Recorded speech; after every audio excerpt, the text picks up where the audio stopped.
1955. aastal tutvustas Citroen meile DS-i mudelit. See oli oma aja kohta väga innovaatiline auto.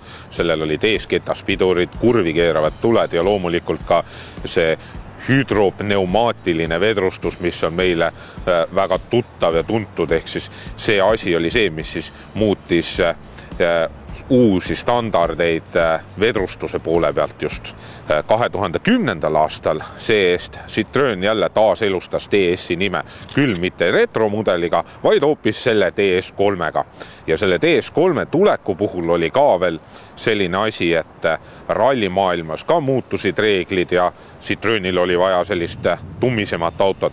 No ja kuna oli ju tegelikult mitmekordne maailmameister Sebastian Loeb ju võtta, siis ei saanud ju teda jätta kuskil istuma ning tema tuli panna just sellise DS-i rooli. Aga et rallil veel osaleda, tuli teha DS Racing versioon, mida kahjuks Eestis ei müüda, aga ma pean ütlema, et see on niisugune päris kõva kärbes.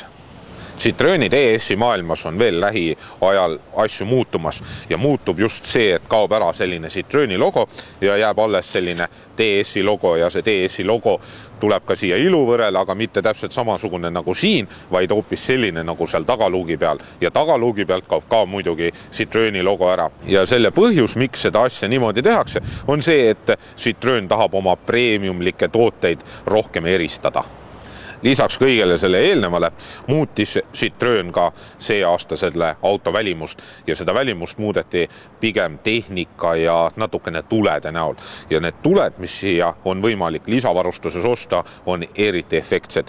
Nimelt on täistule jaoks olemas või kaugtule jaoks olemas 3 sellist LED-i moodulit, mis on siia külge pandud täpselt niimoodi nagu need õljuks, siis siin on veel lähitule jaoks luup, siis on siit ümber selline päevasõidutuli ja selle päevasõidutule sees on veel eriti efektne suunatuli, mis siis hakkab umbes siit kohas põlema ja siis tuleb siia keskkohta, kustub ära ja siis hakkab jälle siit uuesti sama radapidi pihta, et ei ole mingit sellist tavalist vilkuvat suunatuld, vaid päris selline efektne asi. Ja siis loomulikult ka muutusid mootorid. Mootorite valik on selline, et siin on täiesti seinast seina. On võimalik saada hästi ökonoomseid diiselmootorid ja siis on võimalik saada sellist käredamat sportlikku DS3 mainele omast mootorite. Bensiinimootoritest on kõigepealt 1,2 liitrine 60 kilovatine mootor, siis on 1,6 liitrine 88 ja siis selle valiku tipus on 1,6 liitrine 115 kilovatine niisugune hea teramootor, mis suudab selle auto 7,3 sekundiga 0-100 paisata. Ja siis on valik. Diislitest on pakkuda 1,4 liitrine 50 kilovatine diiselmootor, siis on 1,6 liitrine 68 kilovatine diiselmootor ja 1,6 liitrine 88 kilovatine Blue HDI, mis on siis ka kõige uuem nendest ja neid Blue HDI mootoreid tuleb veel juurde. Käigukastidest on pakkuda 5-käigulist manuaali, 6-käigulist manuaali, 4-käigulist automaati ja 6-käigulist robotiseeritud manuaali. Aga ega neid käigukaste nagu suurt valida ei saa, sellepärast et iga käigukast tuleb mingi kindla mootoriga. Kui ma selle auto küljejoont vaatan, siis tekib selline tunne nagu kõik paremad Itaalia pliiatsimehed oleks tulnud Citroeni. Ja seda selles suhtes, et selle auto detailid ja sellised disainielemendid on just sellise itaalialiku hõnguga. Näiteks kui me seda katust vaatame, see katus on tehtud sellise disainijoonega, nagu see hõljuks siin. Ja loomulikult, kuna seda autot peetakse ka mini kõige lähedasemaks alternatiiviks, on võimalik saada siis seda katust teist tooni ja mingit mustrit sinna peale, ehk siis sellist sarnast lähenemist minile. See proovisõidumudelil on nüüd need uued tagatuled, mida nimetatakse 3D LED-ideks ja ma pean mainima, et need on tõsiselt vägevad või mitte öelda, et äkki šikid, sellepärast et ka šikid on selle auto varustuse taseme nimed, sest kõige algsem tase on šik, siis tuleb show šik nagu see ja siis tuleb ka veel sport šik. Aga selle tule kohta ma pean veel seda mainima, et nii palju kui mul neid tuttavaid oli, kes seda autot nägid, ütlesid, et need on ülimalt ägedad.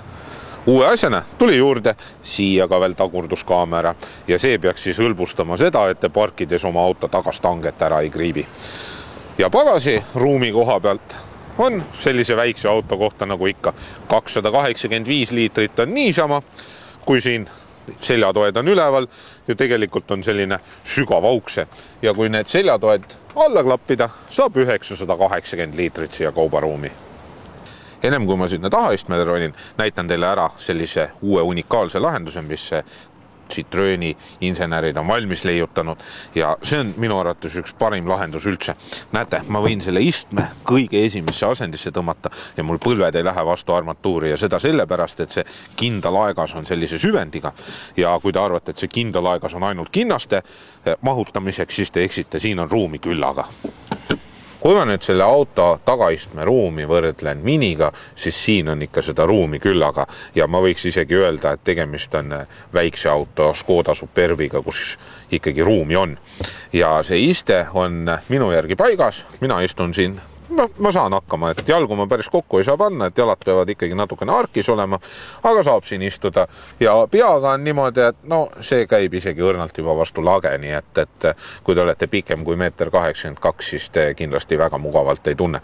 Aga see vastu, kui ma nüüd tulen ronin siia, see iste on selle kõige esimese või kõige ette lükatud on ja kui ma nüüd selle seljatoe siia panen, siis jalaruumi on nagu Superbis.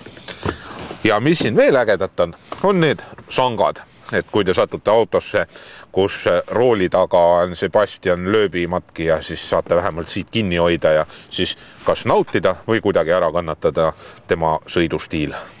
Selle auto sisedisaini poole pealt on kõik selline voolav ja see kellade plokk on minu poole niimoodi kumerasse väänatud ja kuigi selle auto istmed näevad sellised sportlikud välja, siis kahjuks sellist külgtuge või sellist asja korralikult siit ei saa, sellepärast et need külgmised padjad on nii pehmed, et need ei toeta sind kuidagi. Ja siis jääbki selline käetugi teid aitama, et kui te vähemalt kuskile vasakusse kurvi keerate tugevalt sisse, siis see külgtugi või see käetugi muutub teile külgtoeks, aga samas, kui te siin nüüd käiku vahetate, siis see käetugi on natukene häiriv ja ka käsipiduri rakendamisel on see segav, nii et see tuleks siis igal juhul niimoodi üles tõsta. Ja kui teil küünarnukk ikkagi siia vastu hakkab käima, siis saate tegelikult auto osta ilma selle käetoeta.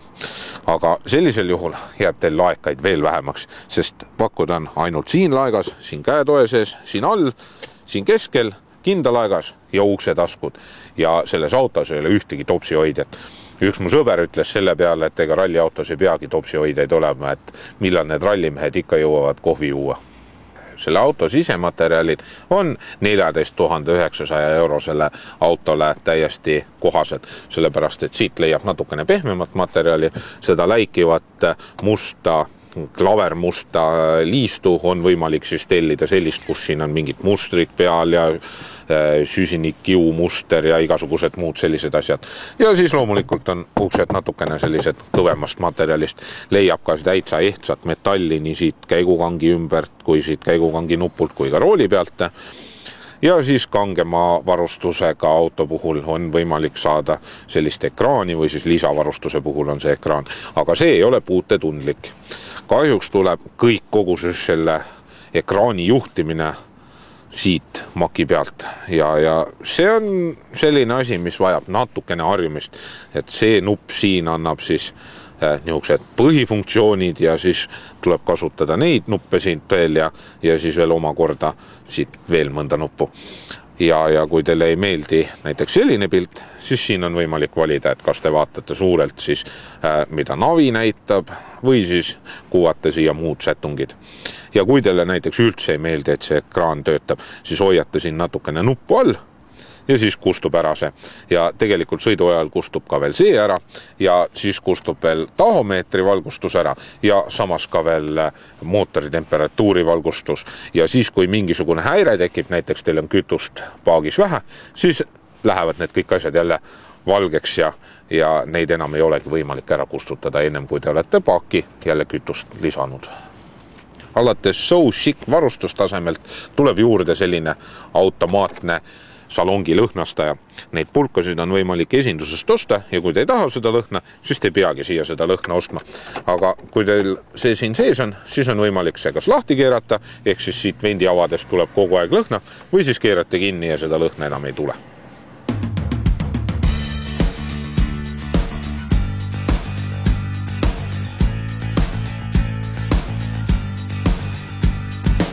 Selle Citroeniga on sõita täpselt selline sportlikke. kuna kogu see vedrustus on ikkagi jäik ja kuna see auto on ka tegelikult kerge, selle 50 kilovatise diiselmootoriga kaalub see auto kuskil 1030 kilogrammi või midagi sellist, et ta on ikkagi üpris kerge. Ja kogu see kergus ja loomulikult ka need 17-tollised valuväljad madala profiiliga rehvidega muudavad selle auto ikkagi jäigaks. Aga minule tegelikult selline jäik auto meeldib just eriti sellise väikse auto puhul, sellepärast et see lisab üha enam sellist sportlikku tunnetust juurde. Kahjuks jah, muidugi see diisel nüüd selline terav mootor ei ole, aga linnakiirustel on täiesti mõistlik ja siin saab ilusti hakkama asjadega. Maanteesõidul jah, natukene uimane, aga kui vaja, saab ka veoautost mööda sõita. 0-100 kiirenduseks öeldakse sellel 50 kilovatisel diislil 15,5 sekundit, et see on ikka päris pikk aeg. Ja keskmiseks kütusekuluks lubatakse 3,9 liitrit 100-le, mis on ikkagi päris ökonoomne. Kahjuks mina nii väikest kütusekulu ei saanud, et minul näitab ikkagi auto siin 5,4-5,5, et see on nüüd tõusnud. Tegelikult ma sain isegi 5,2 korraks, et iseenesest minu jaoks on see nagu ökonoomne, kuna mina olen harjunud ikkagi sõitma autoga, mis võtab keskmiselt 10 liitrit 100-le. Sõidumugavuse poole pealt pean ka veel seda rääkima ära, et tegemist on üpris vaikse autoga just selles klassis. Ja see tähendab seda, et kui on pikemad sõiduotsad, et siis see auto ei väsita. Ka selle istme saab enam-vähem normaalsesse seadesse reguleerida, nii et ei ole teil nagu siin ebamugav olla. Ja nagu ma ütlesin, et tegelikult mahub ka sinna selja taha 2 inimest ära, kuigi tehas ütleb, et sinna võiks isegi 3 inimest ära mahtuda. Ma ei tea, kuidas see 3 sinna mahub, aga vähemalt turvavööd on kõigile 3 olemas. Lisaks veel ma pean ütlema, et kuna sellel autol on kogu salong on süsimust, siis see lisab mulle sellist mõnusat või kodust tunnet, et ma olen harjunud sõitma autodega, kus on must katus ja see on pigem isegi võib-olla niisugune nõrkus, et minu arust on väga kihvt, kui auto on kogu selle salongi osaga täiesti süsimust, et see lisab sellist koopalikku efekti veel. Roolitunnetus ja muu selline on väga eeskujulik ja tegelikult juhitavuse poole pealt, kui rääkida, siis see auto on täielikult isegi võimeline natukene minile kanna peale astuma, sellepärast et see juhitavus on enam-vähem sinna kanti. Muus osas on tegemist sellise väga toreda linnaautoga. Hind on iseenesest soodne, varustust on ka piisavalt, näiteks püsikiiruse hoidja on juba standardvarustuses ja ülejäänud osas näeb tegelikult ka päris hea välja.